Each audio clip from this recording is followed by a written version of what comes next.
श्री गुरु ग्रंथ साहब की हजूरी करते हुए साथ संगत जी वाहिगुरू जी का खालसा वाहिगुरू जी की फतेह। अजे कुछ सारी जी लोग सारी संगत वालों भी आ रही है जो गल्लां बातां करदियां सिर तोड़ के बह के विचार करदियां यही साडी कोई ना रीत रही है साडी। भाई ठीक है कोई गल नहीं, ठीक है यही साडी परंपरा रही है और यही संगत का जिहड़ा रूप गुरु साहब ने सानूं दिता इहदे पिछे कोई सोच सी। देखो साडे रहबरां ने साडे पैगंबरां ने की सोचा अपनी जिहड़ी जे असीं अपनी बुद्धि जो सोचीए तां उस तक नहीं पहुंच सकते क्योंकि वो बुद्धि दीयां गल्लां नहीं सी, वो गल्लां बुद्धि तो परां दीयां गल्लां सी, किसी होर दुनिया दीयां गल्लां सी जिहनूं अध्यात्म दी दुनिया कहने जिससे सिर्फ जी श्रद्धा वो पहुंच सकती है। अजकल का ज्ञान विज्ञान जो मॉडर्न साइंस आ नहीं पहुंच सकती वो तो बुद्धि जो निकली हुई है जिन्नी कि इंसान की समर्था जिन्नी कि साडी बुद्धि की समर्था साडे दिमाग की समर्था वो गल साडे समझ आऊगी इसकी व्याख्या भी कर देंगे। पर जी श्रद्धा की गल है वो बुद्धि तो परां की गल है, उसकी व्याख्या ही नहीं हो सकती। तुसीं ये देखो जे आपां श्रद्धा ते बुद्धि की गल करिए,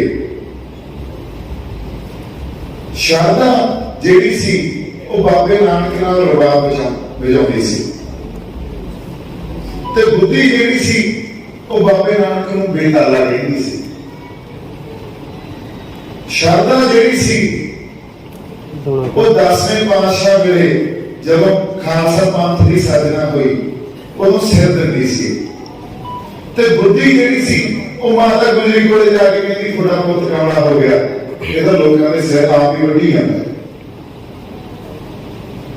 फिर श्रद्धा जिहड़ी सी वो जदों दंतवा साहब साहबों की तलवंडी बंदूक परखनी सी तां अगे हो मारन नूं तैयार सी ते बुद्धि जिहड़ी सी उतों पंडाल चों उठ के जाण लग गई सी भी ये तो गुरु का कमला हो गया। जे किते वो श्रद्धा की गल अकाल पुरख वाहिगुरू च ना हुंदी तां फिर चमकौर की गली का इतिहास नहीं पढ़ता सी। जे श्रद्धा बुद्धि तो वड्डी ना हुंदी फिर जिहड़े मिथ सजे गए इतिहास चों नहीं सजे जाने सी। सो अजकल दे जिहड़े आम तौर पर असीं देखते हैं ज्ञान विज्ञान दी गल्लां कर लग जाते हैं या मॉडर्न एजुकेशन की असीं गल करते हैं वो सिर्फ अपनी बुद्धि चों गल करते हैं, उन्होंने श्रद्धा सिलसिला उन्होंने समझ ही नहीं इस गल की।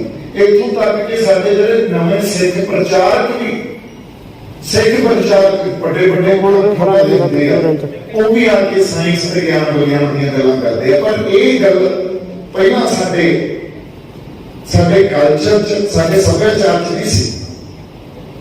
ये नवीं गल्लां नहीं है, आईयां कित्थों ये आईयां वैस्टर्न सिविलाइजेशन चों जिहड़ा पश्चिमी दुनिया का ज्ञान विज्ञान है जब उन्होंने तो सारा कुछ यही मान लिया भी जो तर्क के आधार पर जिस चीज की व्याख्या की जा सकती है वो ही सच है, जिसकी व्याख्या तर्क के आधार पर नहीं की जा सकती वो सच है। ये मॉडर्न एजुकेशन ये कहती है। पर जब आप अध्यात्म की गल करते हैं जब आप श्रद्धा की गल करते हैं उत्थे फिर कोई तर्क नहीं, उत्थे कोई व्याख्या नहीं क्योंकि ये गल तो पढ़ा दी है, दुनिया ही पढ़ा दी है। ते कई बारी उम्रां ते जिंदगियां ते तुसीं ये कह लो कि जन्म मारन लग जाते हैं बंदे उत्थे तक पहुंच ही नहीं सकते, गल नूं समझ ही नहीं सकते क्योंकि जिहड़ी सोची परमात्मा ने दित्ती है इत्थे जिहनूं आपां तीजा नेत्री कह दिंदे हैं जिहड़ी सोची दित्ती है वो चक्कर खोलण वास्ते भी तुहानूं एक बारी जमा आपदे आप नूं समर्पण करना पैंदा ते जे समर्पण दा ढंग ही नहीं सानूं पता असीं शक ही करते रहांगे आपदे पैगंबरां ते आपदे अकीदियां ते आपदे फलसफियां ते। जिवें 26 तरीक नूं इहो जिहा वरतारा वापरिया चैनवां ने की साडे बंदियां ने की सानूं साडे तो बहुते बंदे निशान साहब भी मुड़ के करा वो बुद्धि सी पर जे तुसीं शरधा की गल करते हो, जे पंजाब की होंद की लड़ाई लड़ रहे हैं लोग, अज गुरुद्वारा साहब बैठे हैं, मैनूं दसो इस तो बिना, उस निशान तो अकाल के निशान तो बिना साडी कोई होंद हैगी? सो होंद की लड़ाई की लड़ रहे हैं असीं? एडी किड्डी कोई विपता आ गई साडे ते, गल भी आपां समझी, किड्डी कोई विपता आ गई भी गल इह तुर पई, कानून ही आते हैं पर गल तुर पई पंजाब की होंद की लड़ाई लड़ रहे हैं। बहुत लोगों ने यह भी गल समझ नहीं आती। होंद आ जिहड़ी साडी होंद ते हस्ती, ये साडे विच साडे सभ्याचार ने पैदा करनी होंदी है। ते सभ्याचार किसी भी धरती का, होर धरतियां की गल कर लो, पश्चिमी देशों की गल कर लो, चाहे अरब देशों की गल कर लो या अपनी गल कर लो, सभ्याचार जो विकसित होना वो धरती के नाल जुड़िया हुई रीति रिवाजां के नाल जुड़े हुए जीवन शैली को विकसित होना।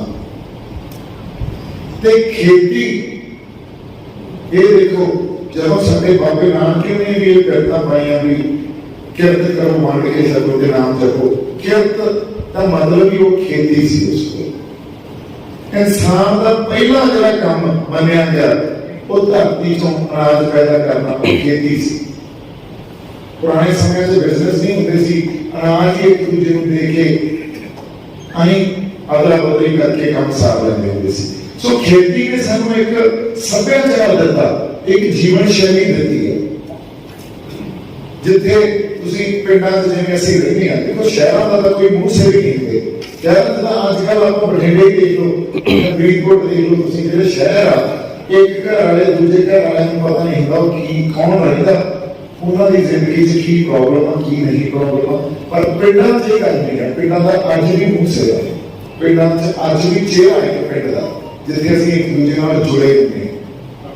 ते जिहड़े नਵੇਂ ਤਿੰਨ खेती कानून आए आ, ये उस खेती या उस खेतीबाड़ी के सारे सिस्टम को कंट्रोल करने वास्ते लागू किए गए हैं। जब खेतीबाड़ी को कंट्रोल कर लिया तो कंट्रोल कौन करूं? बड़िया बड़िया कंपनियां आ रही। जब खेतीबाड़ी को कंट्रोल कर लिया तो साडी जिस तरह की अज रहनी सहनी या जीवन शैली है ये बदलना ही बदलना, और ये सारा बर्तारा पश्चिमी देशों से वापर चुके हैं। उत्थे अज तो 50 साल पहला, उत्थे 70 साल पहला पिंड वसदे हुंदे सी। उन्हां दा भी जिवें आपां पिंडां च रहिंदे आ, वो भी पिंडां च रहिंदे सी लोग, पर वो पिंड उजड़ गए। अज उत्थे टमा घर आ पिंडां दा, उन्होंने कंट्री साइड कहते हैं। उन्होंने भाषा भी बदल दी, उन्होंने विलेजेस नहीं रह गए जिन्होंने आप पिंड कहते हैं, उन्होंने भाषा ही बदल दी भी कंट्री साइड है साड़ी, तो उधर टमा घर पिंड उन्होंने उजड़ गए। तो शहर का कोई मुंह सिर नहीं है। उत्थे उन्होंने सभ्याचार जिहड़े नवे आ खेती कानून जिन्होंने कैपिटलिस्ट आप सोसाइटी कहते हैं, वो खा लिया। उन्होंने रिलीजियस इंस्टीट्यूशंस को खा लिया, उन्होंने फैमिली इंस्टीट्यूशंस को खा लिया, परिवारक इकाइयां उन्होंने खा लिया। ते असीं देख रहे हैं अज साडी होंद की लड़ाई है, ਉਹਦਾ मतलब ही यह है कि साडी खेतीबाड़ी ते कंट्रोल आ गया ना इन्हां कंपनियां दा या सरकार दा, ते साडा रहना सहना, साडी जीवन शैली, साडी जीवन दे ढंग ही बदलदे नहीं है। ते हौली हौली गल पहुंचो इत्थों ताईं भी ਜਿਹੜੀਆਂ ਜ਼ਮੀਨਾਂ ਦੇ ਅਸੀਂ ਅੱਜ ਮਾਲਕ ਬਣੇ ਬੈਠੇ ਆ, ਉਹ ਫਿਰ ਮੁਜ਼ਾਹਰਿਆਂ ਤੋਂ ਮਾਲਕ ਬਣੇ ਸੀ ਤੇ ਵਾਪਸ ਫਿਰ ਉਹੀ ਮੁਜ਼ਾਹਰੇ ਪਹੁੰਚ ਜਾਂਦੇ। ਔਰ ਇਹ ਹੋਣਾ ये पश्चिमी देशों से हो चुके हैं और इतने ये लागू हो गए नहीं, होना ही होना।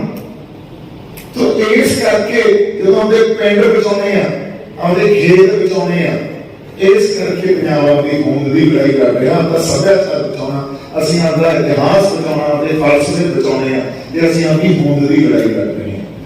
पहली ये गल समझनी सारे लिए बहुत जरूरी सी, क्योंकि कानून तो पहला भी बहुत लागू हुए हैं, बड़ी तरह दी पॉलिसियां जिहड़ियां सरकारां लैके आउंदियां, पर इस वेले क्यों हो गया सारे आपां उठ के क्यों खड़े हो गए? कदे इन्ना वड्डा भार भी पहला आया होवे किसानी संघर्ष। किसानां ने तो बहुत संघर्ष कीते हैं, समय समय तो किसान 1950-60 च मैनूं लगदा किसान यूनियन वो होंद च आ गईयां सी, उदों तो संघर्ष करते आ रहे हैं।